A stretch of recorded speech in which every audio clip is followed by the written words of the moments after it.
Hola, ¿qué tal? ¿Cómo están? Bienvenidos a mi podcast. Mi nombre es Ignacio Luber, estudiante de Psicología de segundo año en la Universidad UNIAC. Y bueno, hoy día voy a hablar acerca de uno de los temas más relevantes en la contingencia de nuestro país, que es la desigualdad en la educación. Y bueno, voy a profundizar específicamente en la Ley de Inclusión Escolar, creada en 2015, que también es conocida como la Ley 20.845. Y bueno, como todos saben, la educación en Chile ha sido objeto de intensos debates, reformas a lo largo de los años, pero a pesar de todo este esfuerzo, hemos visto que esta desigualdad ha persistido y que, bueno, ha afectado y sigue afectando a miles de estudiantes. Entonces, creo que es importante poder analizarla y ver en qué podemos mejorar para que esto ya no siga existiendo. Bueno, esta desigualdad se ha manifestado de muchas formas. Bueno, una de ellas ha sido el acceso desigual a recursos educativos, en las disparidades que se han mostrado en los rendimientos académicos, que más adelante hablaré más de ello, y bueno, las oportunidades limitadas que tienen los estudiantes que vienen de estatus socioeconómicos más bajos.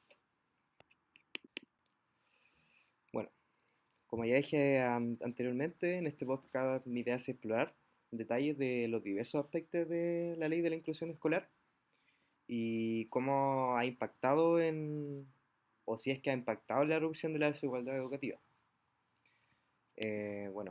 También analizaré los desafíos que enfrenta la implementación de esta, qué avances se ha logrado y en qué áreas se necesita mejorar esta ley en cómo ha impactado. Bueno, también discutiremos cómo esta ley se ha insertado en el marco más amplio de las políticas hoy día en Chile y compararemos los efectos que ha tenido con otras iniciativas similares a nivel internacional. Y bueno, para ir en más detalle en esta discusión, presentaré estudios y estadísticas relevantes que han ilustrado el estado actual de la desigualdad educativa en Chile y cómo la ley de inclusión escolar influye en estos indicadores. Y bueno, también propondré estrategias y recomendaciones para fortalecer la implementación de esta ley y bueno, para asegurar que realmente contribuya a una educación más inclusiva y equitativa para todos los estudiantes. Y bueno, yo les pido que me acompañen en este recorrido eh, porque considero que este es uno de los temas más cruciales para el futuro de nuestro país. Así que mi idea es que este podcast no solo informe, sino que también inspire a la reflexión y que actuemos todos juntos en favor de una educación que promueva la justicia y la igualdad de las oportunidades para todos. Bueno, primero me gustaría definir qué es la segregación escolar y la desigualdad educativa. Y bueno, la segregación escolar se refiere a que existe una separación de los estudiantes en las distintas escuelas o establecimientos educativos y que éstas se basan en características como el nivel socioeconómico, el rendimiento académico, la etnia o necesidades especiales. Y bueno, si esta segregación escolar perpetúa en el tiempo, puede aumentar la desigualdad educativa, que bueno, como ya había mencionado antes, se manifiesta en disparidades en el acceso a los recursos educativos, una calidad de enseñanza menor por el nivel socioeconómico en el que te encuentras y bueno, eso también trasciende a menores oportunidades de aprendizaje. Y bueno, para ponerlo en un contexto más, o sea, en el contexto de nuestro país, eh, nosotros hemos visto que históricamente a nuestro país se ha caracterizado por una desigualdad, no solo educativa, sino a nivel económica. Y bueno, llevándolo al punto de la educación, pues hemos visto que hay una gran diferencia entre si tú estás en un colegio público, uno privado, uno subvencionado. Esto se muestra en, por ejemplo, una menor calidad en la educación, si es que yo me encuentro en un colegio público o privado. Em, También se ha visto que hay diferencias en los resultados académicos según si estás en un colegio público o privado. Y bueno, esto ha afectado principalmente a las personas de bajos recursos, evidentemente. Por ejemplo, ya hablando más de datos duros, em, han habido diversos estudios y datos que ha mostrado el Ministerio de Educación de Chile que ha evidenciado esto, que el tema de que si las escuelas donde existen menos recursos, evidentemente van a tener menores resultados. Esto ya sea en el CIMSE o en la PSU. O sea, que no es algo que solo se piense, sino que estadísticamente está demostrado. Bueno, y ahora me gustaría, en, en relación a la ley, hablar de unas teorías que me parecen relevantes para entender la importancia de la igualdad en la educación. Y bueno, quiero partir hablando acerca de la teoría de la justicia social, la cual fue elaborada por John Rawls en su obra La teoría de la justicia. Y bueno, esta ley nos habla de que una sociedad justa es aquella que puede garantizar una equidad y igualdad en la distribución de recursos y oportunidades. Ya hablando al nivel de educación, nos dice que todos los estudiantes deberían tener igual acceso a una educación de calidad, sin importar su contexto socioeconómico. Y bueno, por lo que analizaremos más adelante, la idea es como tener en cuenta estos principios de esta teoría y ver si se están llevando realmente a cabo en esta ley. Así que bueno, más adelante cuando analicemos más a detalle la ley, eh, responderemos a esa pregunta.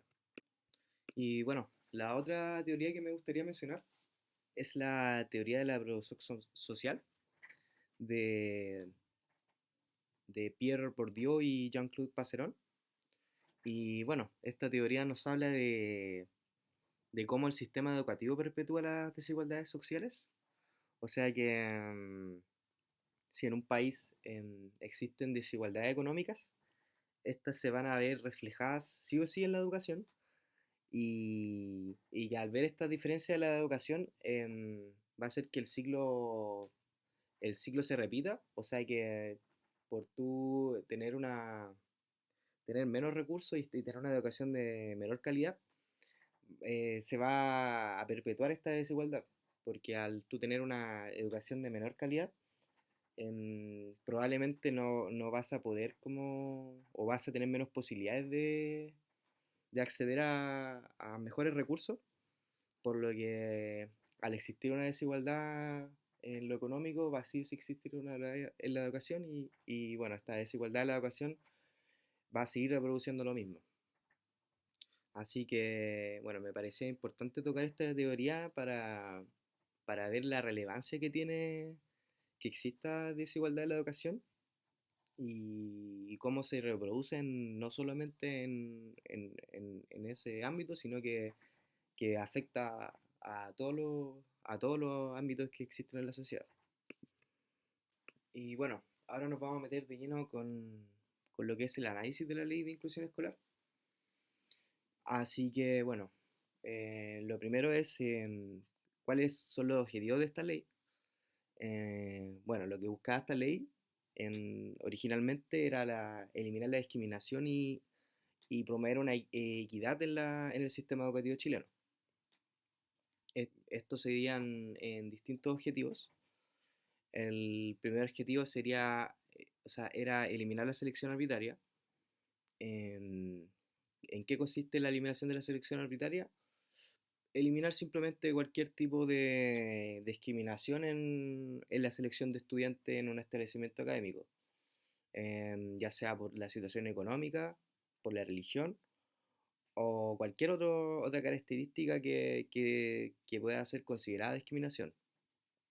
Y bueno, lo que se busca con este objetivo es asegurar la igualdad de oportunidades en los estudiantes.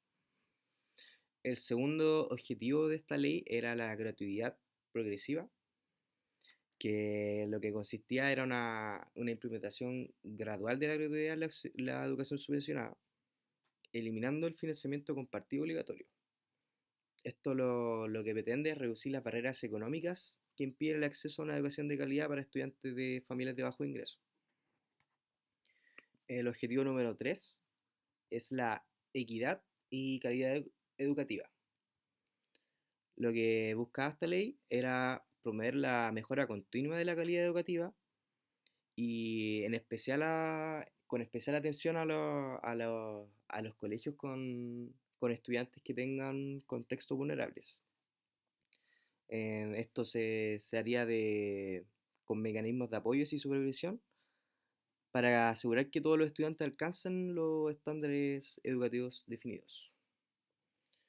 Bueno, y el cuarto objetivo es la inclusión y la diversidad, que, bueno, como lo dice el nombre, es la búsqueda de la inclusión de estudiantes que tengan necesidades especiales, ya sea por discapacidad cultural o socioeconómica. Y bueno, lo que busca es promover un entorno educativo inclusivo y respetuoso a la diversidad. Y bueno, de lo que pude analizar de esta ley, em, vi varios aspectos claves de esta. El primero sería la prohibición mixta, que consiste en que esta ley o sea, sigue manteniendo la existencia de diferentes tipos de establecimientos educativos, tales como los públicos, los municipales, los particulares subvencionados. Em, pero, o sea, van a seguir teniendo la libertad de llevar a cabo su propio proyecto, pero tienen que alinearse con los principios de inclusión y no discriminación establecidos por la ley. Así como dando un ejemplo para entender este punto, por ejemplo, un colegio particular subvencionado que anteriormente podía elegir a sus estudiantes en base a exámenes académicos y cobrar un copago mensual a las familias, ahora tiene que admitir a cualquier estudiante que postule, independientemente de su rendimiento académico previo, y no pueden cobrar copagos. Bueno, el segundo punto que destaqué sería el fin del copago, que es que la ley elimina gradualmente el cobro de mensualidades, o sea, el copago, en los colegios que reciben subvención estatal. Para el año 2017 se eliminó el copago en el 93% de estos colegios. Y bueno, con esto el Estado incrementará su financiamiento para compensar los ingresos que los colegios dejarán de percibir por concepto de copago. Ya, dándolo como un ejemplo para que se entienda, antes de esta ley, una familia podía tener, por ejemplo, que pagar una mensualidad de 50.000 pesos chilenos para que su hijo asistiera a un colegio particular subvencionado. Y bueno, con la implementación de esta ley, esa misma familia ya no tiene que pagar esa mensualidad, ya que el Estado se va a encargar de cubrir esos costos educativos. El punto 3 que destaqué sería el fin de la selección arbitraria, que consiste en que todos los colegios tienen que admitir a cualquier estudiante que postule, sin discriminar por aspectos socioeconómicos, religiosos, académicos y entre otros. Y bueno, lo que se implementa es un sistema centralizado de postulación para que las admisiones sean transparentes y justas. Por ejemplo, antes los colegios podían rechazar a estudiantes por no cumplir ciertos criterios socioeconómicos o por no haber tenido buenas notas en su pasado. Y, y ahora eso ya no es así. A excepción de colegios que tengan proyectos educativos especializados, como los que están enfocados en arte, deportes, de alta exigencia académica, que en esos colegios se pueden seleccionar hasta el 30% de sus estudiantes de séptimo básico en adelante, siempre que cuenten con la autorización del Ministerio de Educación. Por ejemplo, no sé, un liceo emblemático que tenga un enfoque en educación artística para poder elegir al 30% de sus estudiantes en base a talento artístico. Otro punto que considero importante es la no discriminación y expulsión, eh, que consiste en que no se admite ninguna discriminación en cualquier colegio, aunque sea privado, estatal, lo que sea, no se puede hacer ningún tipo de discriminación, ya sea por el nivel socioeconómico, la religión, etcétera. Y bueno, y además de esto, se establecieron nuevas restricciones a las expulsiones para así intentar evitar la segregación. Un ejemplo de estos casos sería que, por ejemplo, un alumno o una alumna que haya quedado embarazada o cualquier motivo que antes podía ser expulsado por eso, ahora ya se restringe eso. Bueno, y ahora voy a destacar artículos, los artículos más relevantes que encontré dentro del análisis de esta ley. Y bueno, en el artículo 1 la letra D, que es la equidad del sistema educativo. Bueno, este artículo nos habla de que se asegura que todos los estudiantes tengan la misma oportunidad de recibir una educación de calidad, con especial atención a aquellos que requieren apoyo especial. Eh, Así como llevándolo a la vida real, un ejemplo sería que, por ejemplo, exista un colegio que cree programas para estudiantes con discapacidades, ya sea proporcionando acceso a recursos como silla de ruedas, rampas, material didáctico específicamente para personas con discapacidades. Em, Otro ejemplo sería un refuerzo académico especial para estudiantes con dificultades, clases de refuerzo gratuitas, profesores que trabajen específicamente para los alumnos que tengan más dificultades. Otro ejemplo serían becas, ayudas económicas, etcétera. Bueno, bueno, de este mismo artículo destaqué la letra E, que es la integración e inclusión.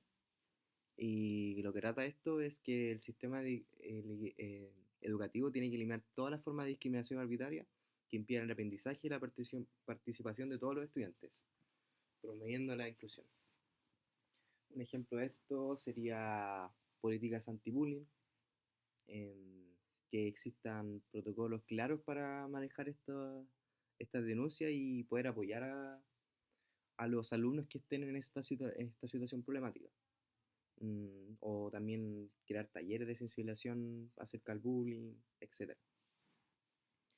Eh, También otro punto, o sea, cómo se podría ejemplificar esta integración e inclusión sería la diversidad cultural en el aula, donde se organicen, no sé, por ejemplo, eventos multiculturales y que los alumnos puedan aprender de diferentes culturas y tradiciones.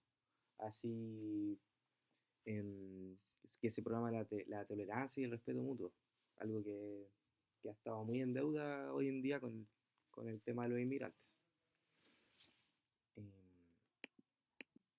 Dentro de esto mismo estaría también la admisión inclusiva, o sea que antes los colegios, em, no sé, por ejemplo, podían seleccionar a alumnos solamente por su situación, o sea, sus antecedentes socioeconómicos.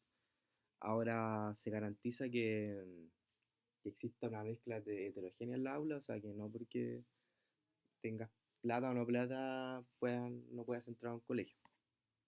Y el último, dentro de los artículos, el último que me gustaría destacar sería el artículo 4 que nos habla de los derechos y deberes.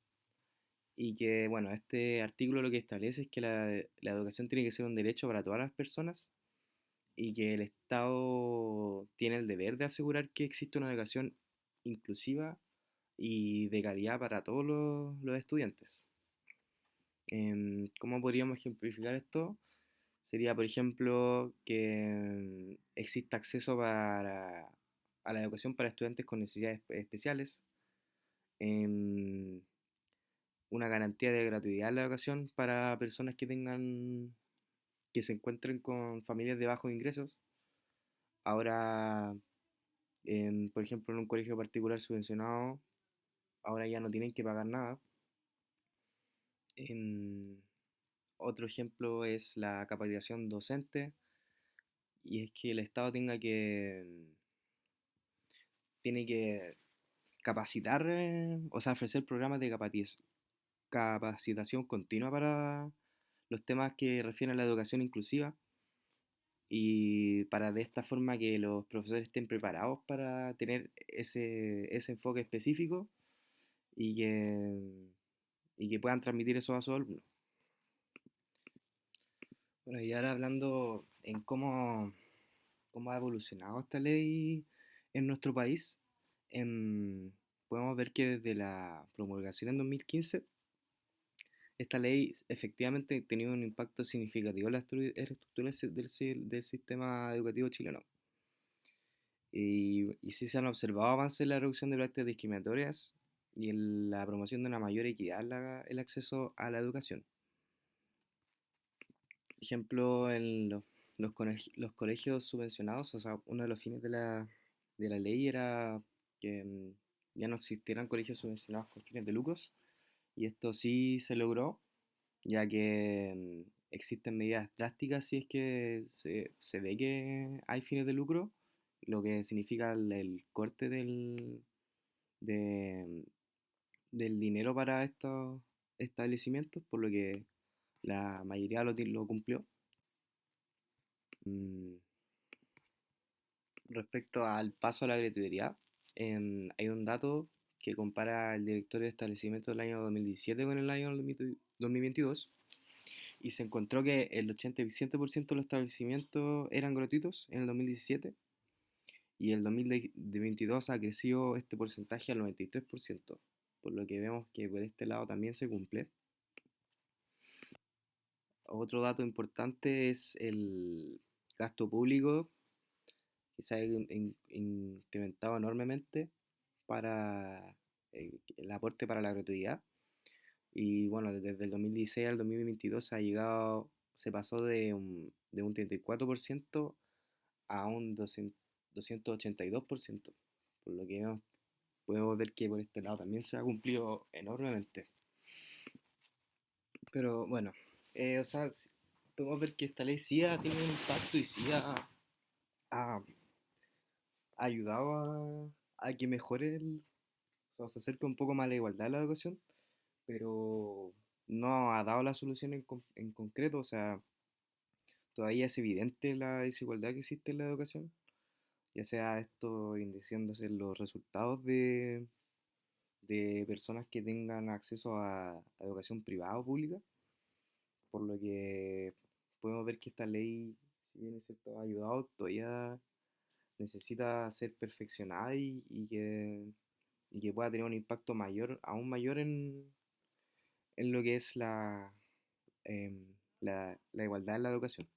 Para reforzar lo que estoy contando anteriormente, voy a decir algunos datos que nos muestran que la desigualdad todavía es persistente y sigue siendo un problema grave en nuestro país. Por ejemplo, tenemos que, por ejemplo, el ingreso del 10% más rico de la población es 26 veces más alto que el del más pobre. O sea, eso ya hablando a nivel económico, pero que, como lo que decíamos antes del ciclo de la desigualdad de educación, en cómo va a implicar en tu situación económica.